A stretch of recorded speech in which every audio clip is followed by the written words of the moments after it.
It's the World Cup semifinal. In a stadium this packed, with a spot in the Final Four at stake, the pressure on the pitch is almost physical. Standing in France's way is the Moroccan national team. Throughout the tournament, they've been a defensive wall, frustrating every opponent they've faced with a remarkably disciplined back line. The opening minutes are chaotic. France tries to find a crack by repeatedly lifting short corners into the box, attempting to simply overwhelm the Moroccan shape. But Morocco has a failsafe. Goalkeeper Bono is executing miraculous point-blank saves right on the goal line to keep the French onslaught at bay. Below him, his defenders are scrambling across the turf, throwing themselves into every challenge to survive this early period of pressure.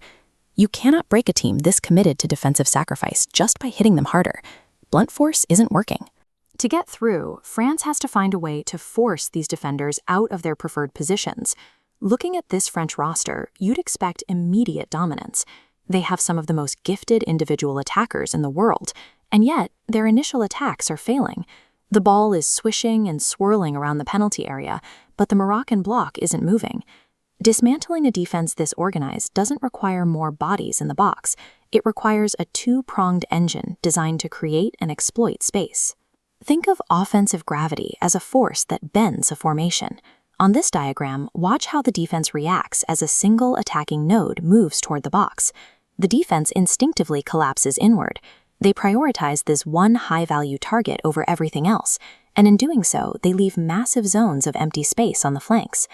Kylian Mbappé is the ultimate generator of this effect. His speed is a constant threat that defenders simply cannot ignore. He's already reached the milestone of 20 World Cup goals. Every time he touches the ball, the opposition enters a state of hyper-awareness. When Mbappé drives through the middle of the pitch, he acts as a magnet. He pulls the Moroccan defensive line toward him, dragging them out of their structure. This pressure forces a desperate, clumsy challenge from Mazraoui. It's the physical result of a defender being forced into a panicked decision. In this moment, Mbappe's job isn't to score. It's to pull Morocco's defense apart by making them focus entirely on him. That vacuum left in Mbappe's wake is exactly what Ousmane Dembélé is designed to exploit. While Mbappé generates chaos in the center, Dembélé remains an irrepressible presence on the periphery, waiting for the defense to lose track of him.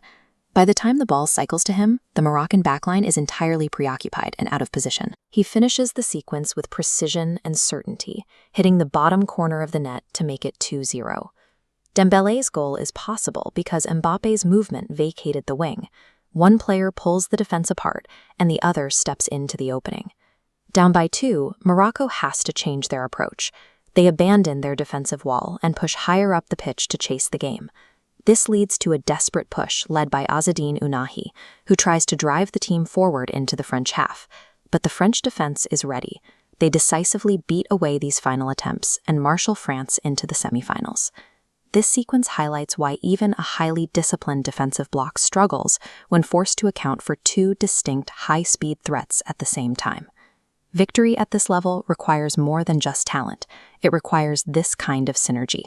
By pairing immense physical gravity with clinical execution, France provided a masterclass in modern attacking football.